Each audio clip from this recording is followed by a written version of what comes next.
Remember kids, please no cell phones out during class. Oh my God. Freddie, what did I just say? No cell phones during class. But my mom just had to go to the hospital. I don't care. No exceptions. But all right, now please turn to page 124. Welcome back to the light side of the internet. Teachers, I love them. You love them. They love us. Not like that. Don't be weird. Teachers being influencers has been the source of a lot of questions from a lot of people. Questions like, is it appropriate for teachers to be recording their students and posting them to social media? What type of relationship is acceptable between a student and a teacher? And when am I ever going to use this formula in real life? Seriously, I'm well into my 20s and I haven't even used it once. Quadratic formula. Today, we're going to answer all of these questions and more and see whether or not teachers should indeed be influencers as well. So, first question. Should teachers be recording their students in the classroom? Teacher takes pictures of me and denied it until I pulled out my phone to record her. So, I'm getting her to delete it, as you can see. Yeah, as you can see. So can you delete that, please? I will forward it right on to who needs to have it. So that is to, That's against my rights. yeah, you're violating everybody else's. Now Bye. you're taking pictures of me. You got me fucked up.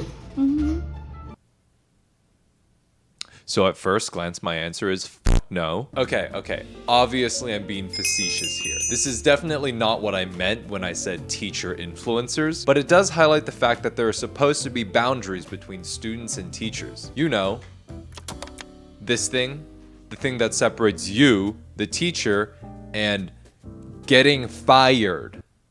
Or in this case, the Mongols. But to actually touch upon the video itself, the sheer audacity to not only record a student, but to then deny it, and then only deleting it once she's caught in 4K. Hold on.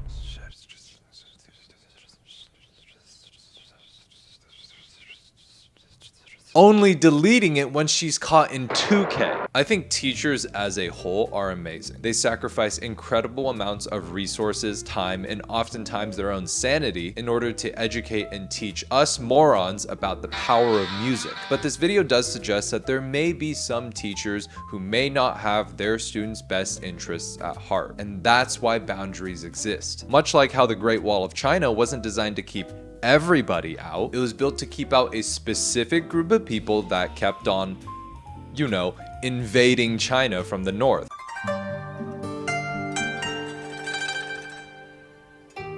Soldier, any updates from beyond the wall? Nope. Looks like we're all clear. No Japanese sighted yet. Mongols. What? You mean no signs of Mongols yet? I thought we were looking for Japanese people. What? No, the Japanese people aren't even to our north, they're to our east. What did your teachers even teach you in school? I don't know. All they did was record me on their phone. What the fuck is a phone? And if some of these teachers behave like this on duty, how do you think those same teachers would behave when they're off duty? How do you think these same teachers would behave online? How do you think people would think if they saw how you behaved online? Well, you shouldn't worry about that because of today's sponsor, Surfshark. Are you tired of the government, hackers, and/or your mom tracking your online activity? Are you tired of companies charging you extra money just because you live in a certain country? Are you just tired? Because I am.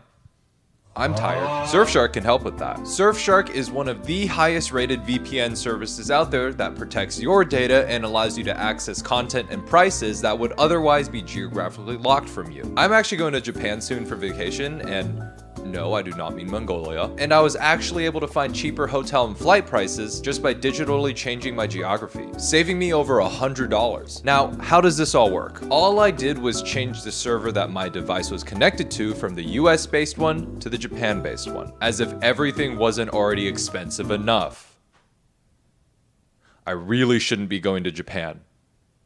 screw it, we ball. Surfshark also provides optional services such as Surfshark Alert and Surfshark Antivirus, letting you know exactly when your data might be leaked. Secure your privacy with Surfshark. Enter coupon code RayLikeSunshine for 4 months extra with the link below. And with a 30-day money-back guarantee, there is zero risk to seeing how Surfshark can both protect you and save you money. Thank you to Surfshark for sponsoring this video, and let's get back. No, but seriously though, let's take a look at how some of these teachers behave online. I had a couple of kids that are on IEPs, but they're barely qualified. I'll talk to the parents and be like, they have every ability to do this, this, this, and this. Their grade is this. Telling them like, oh, they have a study guide. They have this, they have this. I send home. The parents just go, really?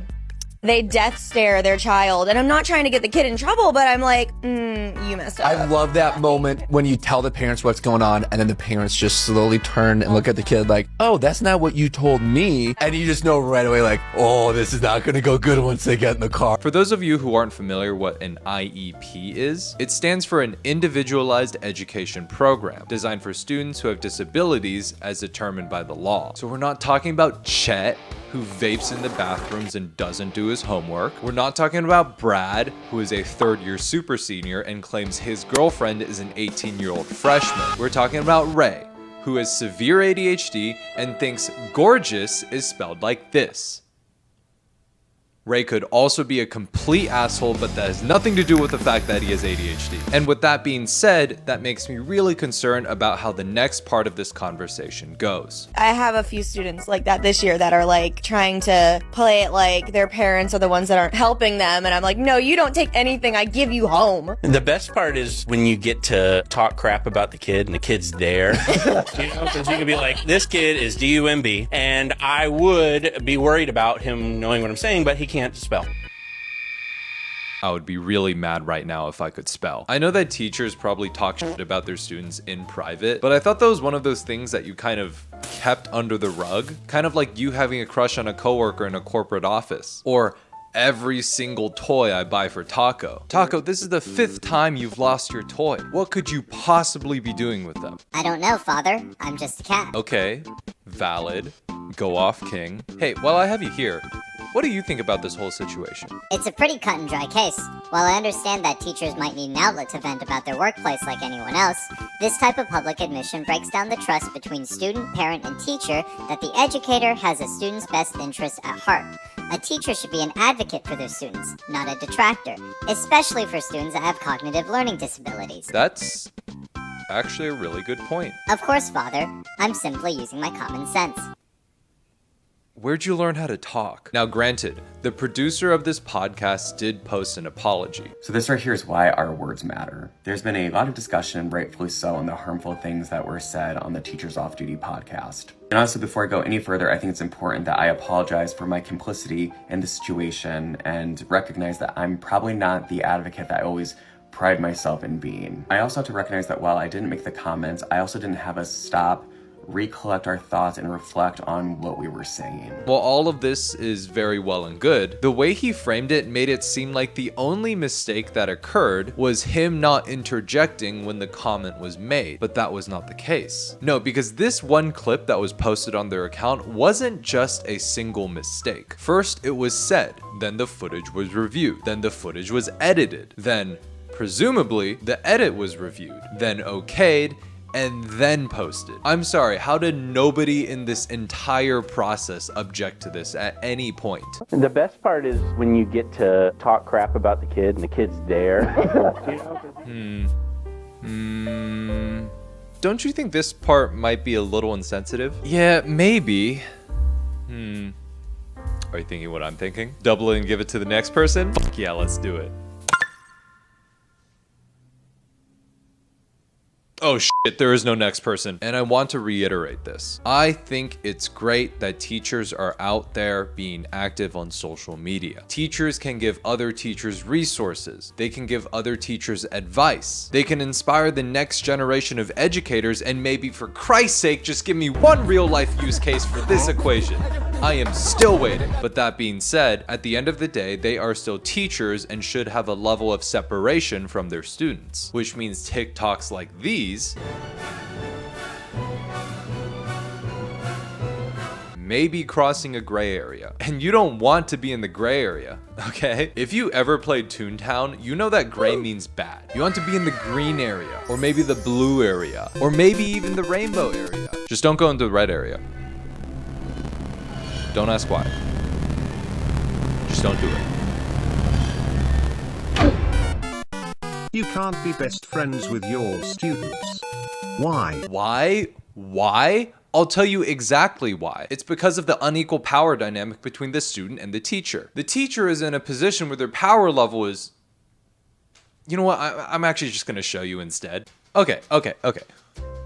Let's do some numbers. You have the teacher's power level here represented by T, and you have the student's power level here represented by S. The grade of the student is represented by the letter G, which means the higher the grade, the weirder it is for you to be best friends with your students. Now, there is a final variable R, which is essentially the amount of risk a best friend relationship between a teacher and a student poses. Now, here's the thing. There is a definite risk to both the student and the teacher. So when we add all of these variables up, we want to make sure to include this R value to both the teacher and the student variables. However, the risk honestly mainly lies with the teacher, the one with more power. So for the R value in the teacher segment, we have to square it. Now, if we want to determine just how risky this relationship will be, all we have to do is solve for holy shit. And I think this controversy really manifested itself in a big way when a couple months ago, this was captured on TikTok Live. Let's go ahead and stir the pot a little, shall we? Last Friday, 10 minutes before dismissal time, I decided to live stream my students helping me take my hair out. There was quite the discourse in the chat, which had people saying this was inappropriate with what I was doing and people were just making it weird. I would have taken it out the night before, but that Friday we had a camera crew coming in to shoot a promotional video and I was one of the ones being interviewed. So I had to look presentable, so I didn't take my hair out. I didn't have the time to do it all myself because it would have taken me forever. So naturally I asked about 4 or 5 of my over 100 best friends to assist me in taking my hair out and they all agreed. I want to thank Simi for informing me about this situation and letting me hop on the train late again. So when this video first came out, there was a lot of discussion surrounding this topic. One side said it was completely fine and that everybody should stop sexualizing every single situation. The other side said it was completely inappropriate and was a clear overreach of boundaries. And honestly, despite what I've said before, I do kind of understand both sides. It's important to point out that many students may lack proper familial structures within their home, and in many cases, their teachers are the closest thing they have to father or mother figures. And I do think it's an admirable thing for this teacher trying to be the best father figure he can to his kids, especially when they potentially may not have one at home. However, fathers don't usually dox their kids. The video he posted clearly has the school logo and the faces of all these kids clear as day in the video. At the very least, he should be censoring both of these. You see these blurs behind me? Yeah, that wasn't there in the original video. Oh, and apparently he texts his kids as well. Amidst all the controversy that has come from this video that I posted, I wanted to come on here and read some of the messages that my students are sending me. Hey bestie, I really hope that you see this message. How are you? I hope that you're okay. You remember this thing I said about boundaries? Apparently not, because not only did you cross said boundary, you lit some 14th century gunpowder, stuck it under the boundary, blew up the boundary, and put a giant sign telling the things past the boundary, hey, I just blew up the boundary.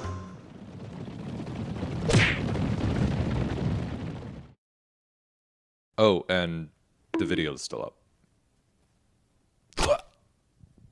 Now, he ended up not being fired and only being put on administrative leave. And he recently posted that he's actually back in the classroom now. And while I don't believe he has any underlying motives, and it does truly seem that he was a loved and respected member of the community, at the end of the day, you as a teacher are a public servant, and you have an obligation to protect those that you serve. You know, the kids that you still have up publicly on your account. And I think that's what we learned today. Teachers being influencers is great, but there are lines that you cannot cross and limits to what you can and cannot post, and how to use a quadratic formula. Anyways, that's all I have for you guys today. If you're still here, thank you so much for watching. I hope you all have a wonderful day, and I will see you in the next one. Okay, bye.